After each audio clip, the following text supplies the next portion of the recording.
नमस्कार दोस्तों, Krishna biological platform में आपका एक बार फिर से स्वागत है।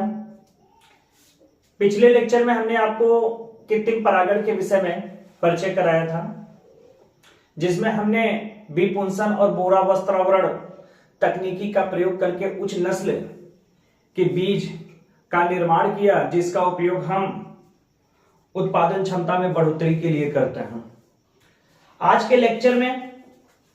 आज के महत्वपूर्ण लेक्चर में हम आवृतबीजी पौधों में निषेचन की प्रक्रिया को समझेंगे।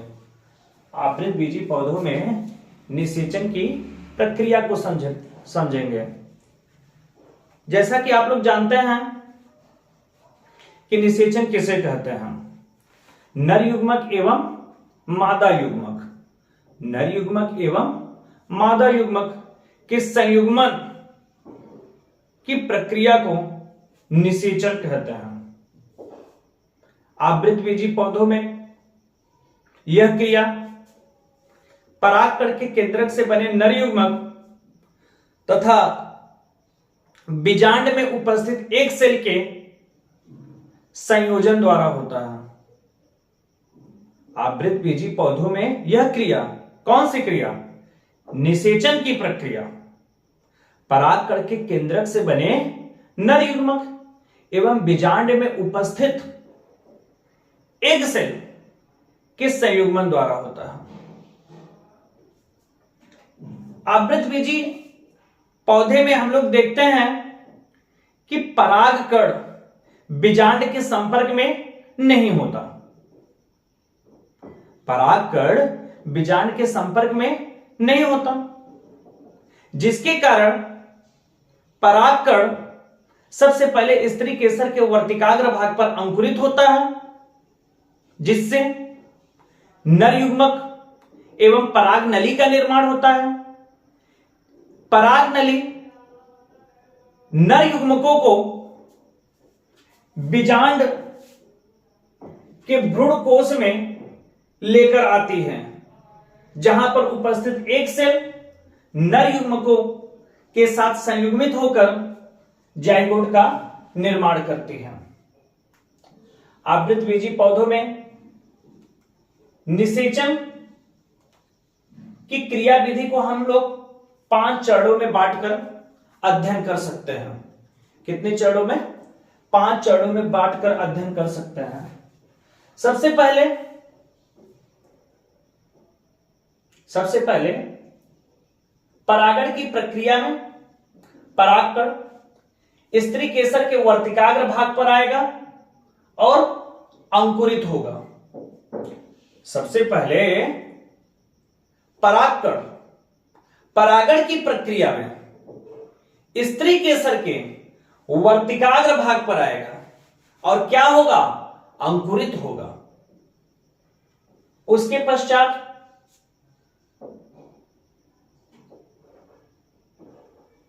जब परागकण स्त्री केसर के वर्तिकाग्र भाग पर अंकुरित होगा तो पराग नली का निर्माण होता है।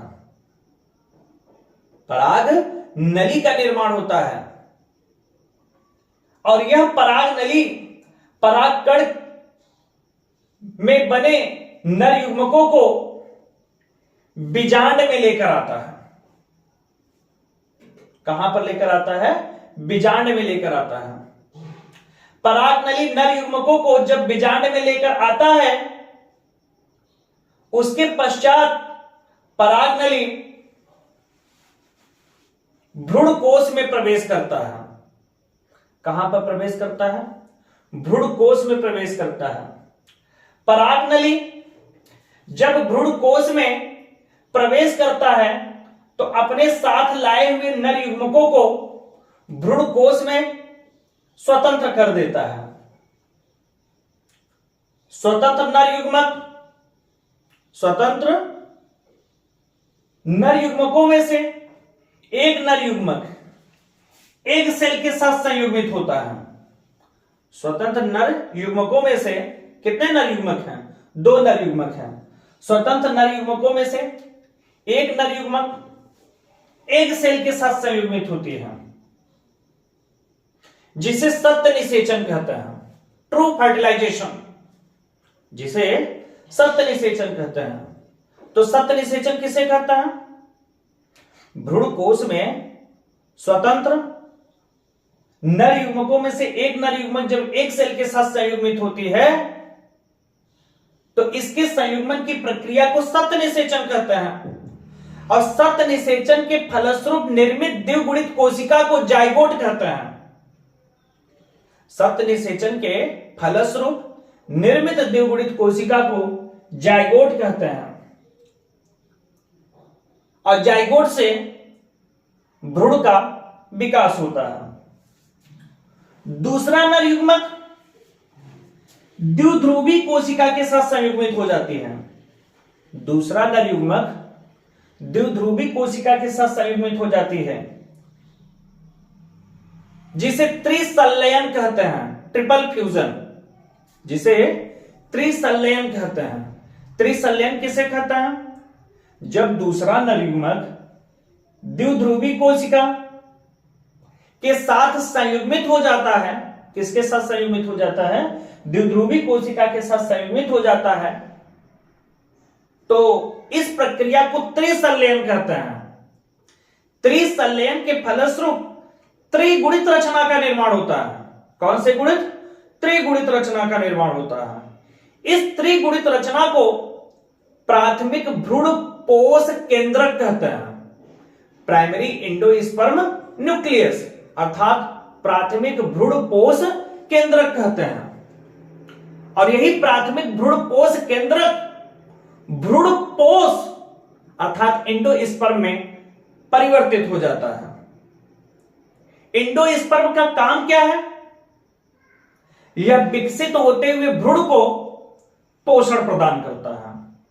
एंडोस्पर्म का कार्य क्या है? यह विकसित होते हुए भ्रूण को पोषण प्रदान करता है।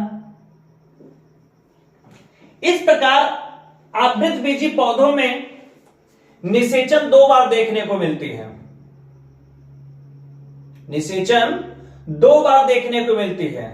निषेचन 2 बार होने के कारण आवृतबीजी पौधे में निषेचन को दोहरा निषेचन कहते हैं। आवृतबीजी पौधों में दोहरा निषेचन की खोज सन 1898 में नवासीन नामक वैज्ञानिक ने किया था। किसने? नवासीन नामक वैज्ञानिक ने किया था। इस प्रकार हमने देखा कि आवृतबीजी पौधों में निषेचन की क्रियाविधि कैसे कैसे संपन्न होती है। तो आइए एक बार फिर से हम लोग देखते हैं। आवृतबीजी पौधों में निषेचन की प्रक्रिया को हम लोग 5 चरणों में बांटकर अध्ययन कर सकते हैं। सबसे पहले परागण की प्रक्रिया में परागकण स्त्री केसर के वर्तिकाग्र भाग पर आएगा। थोड़ा ध्यान दीजिएगा कि जो परागण की प्रक्रिया में परागकण स्त्री केसर के वर्तिकाग्र भाग पर आएगा, वह कौन सा परागकण है? वह परागकण ट्यूब सेल। कौन सा सेल? ट्यूब सेल तथा जेनरेटिव सेल अवस्था वाला परागकण है। कौन सा सेल? ट्यूब सेल तथा जेनरेटिव सेल की अवस्था वाला परागकण है। तो सबसे पहले चरण में हम देखते हैं कि परागण की प्रक्रिया में स्त्री केसर के वर्तिकाग्र भाग पर आता है और वर्तिकाग्र भाग पर परागकणों का अंकुरण होता है। और जब परागकणों का अंकुरण होता है तो परागकण में 2 नर युग्मकों के साथ साथ पराग नली का भी निर्माण हो जाता है। 2 नर युग्मकों के साथ साथ पराग नली का भी निर्माण हो जाता है। ये दोनों नर युग्मक पराग नली में आ जाते हैं। दूसरे चरण में हम लोग देखते हैं कि पराग नली बीजांड में प्रवेश करता है। दूसरे चरण में परागनली कहां पर प्रवेश करेगा? बीजांड में प्रवेश करेगा। क्यों प्रवेश करेगा? हमने पहले ही बता दिया कि परागकण बीजांड के सीधे संपर्क में नहीं रहता है। इस प्रकार परागकण पहले अंकुरित होकर नर युग्मक व परागनली का निर्माण करता है और परागनली के माध्यम से नर युग्मक बीजांड में उपस्थित एक सेल के पास पहुंचने का प्रयास करता है। तो दूसरे चरण में परागनली क्या करेगा? बीजांड में प्रवेश करेगा।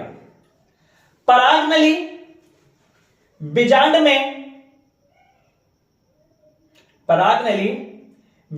में या तो बीजांड द्वार से होकर प्रवेश करेगा या चैलजा को भेदते हुए प्रवेश करेगा या इंटेगमेंट को भेदते हुए प्रवेश करेगा।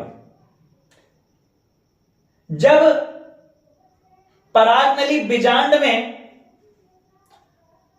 बीजांड द्वार अर्थात माइक्रोपाइल की तरफ से प्रवेश करता है तो इसे प्रोगैमी कहते हैं। कौन सा गैमी? प्रोगैमी। और जब परागनली चैलजा को भेदते हुए अर्थात निभाग को भेदते हुए बीजांड में प्रवेश करता है तो इसे चैलेजोगैमी कहते हैं। जब परागनली इंटेगुमेंट को भेदते हुए बीजांड में प्रवेश करता है तो इसे मीजोगैमी कहते हैं। मीजोगैमी कहते हैं।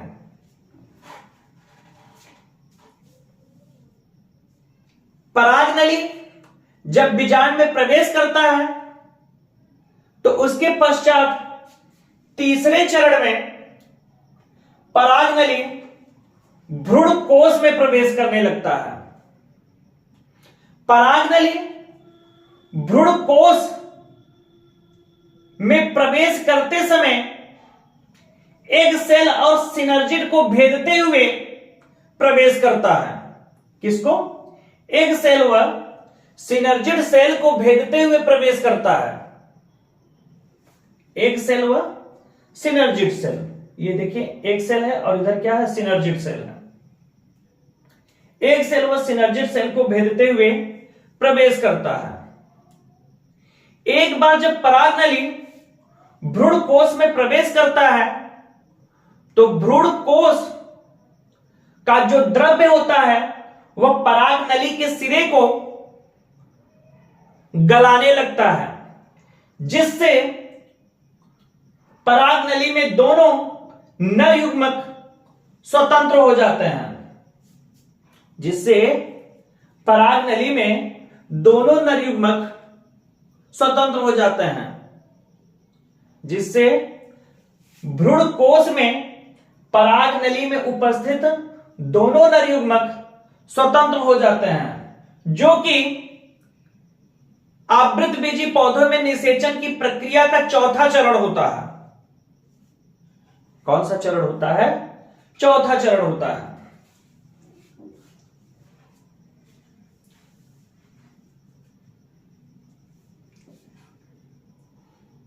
आवृतबीजी पौधे के बीजांड के भ्रूण कोश में स्वतंत्र दो नर युग्मकों में से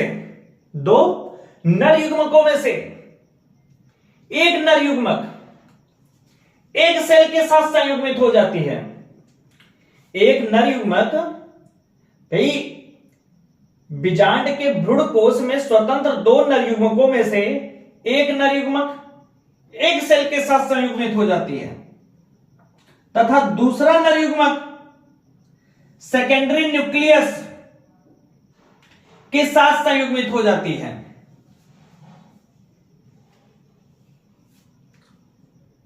जब प्रथम नर युग्मक एक सेल के साथ संयुग्मित होती है तो इस प्रक्रिया को सत्य निषेचन कहते हैं। जब प्रथम नर युग्मक एक सेल के साथ संयुग्मित हो जाती है तो इस प्रक्रिया को सत्य निषेचन कहते हैं और सत्य निषेचन के फलस्वरूप जाइगोट का निर्माण होता है और जाइगोट से भ्रूण का निर्माण होता है। दूसरा नर युग्मक सेकेंडरी न्यूक्लियस के साथ संयुग्मित हो जाती है।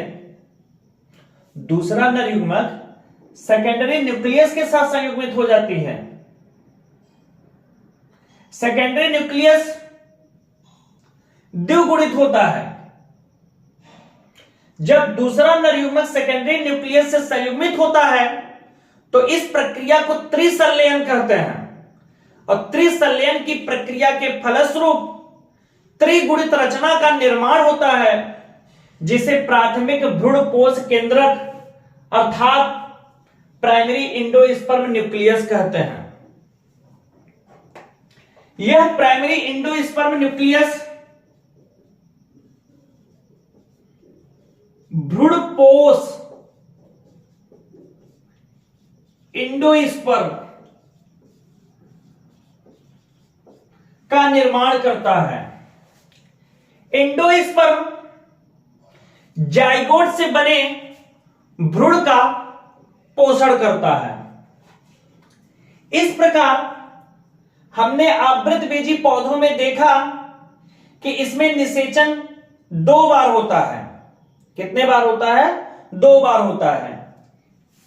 देखिए, जब प्रथम नर युग्मक एक सेल के साथ संयुग्मित होता है तो इसे सत्य निषेचन कहते हैं, प्रथम बार हुआ, तथा दूसरा नर युग्मक सेकेंडरी न्यूक्लियस के साथ संयुग्मित होता है तो इसे त्रिसंलयन कहते हैं। त्रिसंलयन भी एक निषेचन है क्योंकि वहां पर नर युग्मक संयुग्मित हो रहा है। तो इस प्रकार आवृतबीजी पौधों में निषेचन 2 बार होता है। आवृतबीजी पौधों में निषेचन 2 बार होता है। आवृतबीजी पौधों में निषेचन की प्रक्रिया 2 बार होने की वजह से इसे दोहरा निषेचन कहते हैं और दोहरा निषेचन आवृतबीजी पौधों की सबसे मुख्य विशेषता होती है। दोहरा निषेचन की खोज किसने किया? सन 1898 में नवासीन नामक वैज्ञानिक ने किया। आज के लिए इतना पर्याप्त है। इजाजत दीजिए ताकि कल आपके लिए एक बेहतर आपके सामने लेक्चर लेकर आए।